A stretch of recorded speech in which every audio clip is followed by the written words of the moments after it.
ছুটিতে হোস্টেল থেকে বাড়িতে গেলে ইচ্ছে করে বাবা মাকে কিছু নিজের হাতে তৈরি করে সারপ্রাইজ দেওয়ার, কিন্তু আমি তেমন কিছু পারি না বা সেরকম রান্না করার সুযোগও পাইনি।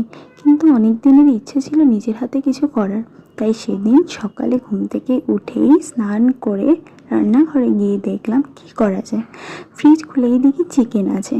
তো মনেই হলো যে কিছু চিকেন পকোড়া আর চিকেনের রেসিপি করি। তো প্রথমেই আমি কিছু মশলা রেডি করে নিয়েছি, যেরকম মাকে করতে দেখেছি। রসুন, আদা, জিরে, কিছু গোটা মশলা সব একসাথে মিক্স করে নিয়েছি। আর হলুদ, লবণ, গরম মশলা, জিরে গুঁড়ো যা লাগবে সব রেডি করে নিয়েছি। আর নিয়েছি কর্নফ্লোর আর টক দই। তারপরে যে বড় বড় করে চিকেন রেখেছি সেটা আলাদা, আর ছোট ছোট চিকেনের পিসগুলো এভাবে ছেঁকে নিয়েছি। তার মধ্যে লবণ, জিরে গুঁড়ো, বাটা মশলা, হলুদ, লঙ্কার গুঁড়ো দিয়ে মাখতে মাখতে মনে পড়লো কিছু কম পড়লো কিনা, তাই একটু টক দই, আবার একটু হলুদ, লবণ সব কিছু দিয়ে ভালো করে মাখলাম।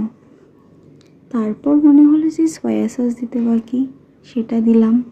তারপর ওইদিকে যে বড় বড় চিকেনের পিসগুলো রেখেছিলাম সেটার মধ্যে বাটা মশলা, হলুদ, লবণ, আদা বাটা, রসুন বাটা, গরম মশলা বাটা সব কিছু দিয়ে ভালো করে মিক্স করে নিয়েছি। তারপর একটু ভিনিগার দিয়েছি। ছোটো ছোটো পিস করে রাখা চিকেনটাতেও অল্প দিয়েছি ভিনিগার। তারপরে একটা ডিম ভেঙে তার উপরে কর্নফ্লাওয়ার দিয়ে ভালো করে পকোড়ার জন্য চিকেনগুলো মেখে তারপরে ব্যাস কড়াইতে বসিয়ে লাল লাল করে ভেজে তুলে নিয়েছি। আর ওইদিকে যে চিকেন কষার জন্য যে চিকেনটা রেখেছি বড় বড় পিস, সেটার জন্য বেরেস্তা করে তারপর কড়াইতে তেল দিয়ে বেরেস্তা, গরম মশলা আর সব রকম আদা বাটা, রসুন বাটা দিয়ে ভালো করে চিকেনটা দিয়ে কষানো অবধি ওয়েট করেছি। তারপরে বাবা মাকে গরম গরম সার্ভ করেছি। খেতে খুব ভালো হয়েছে।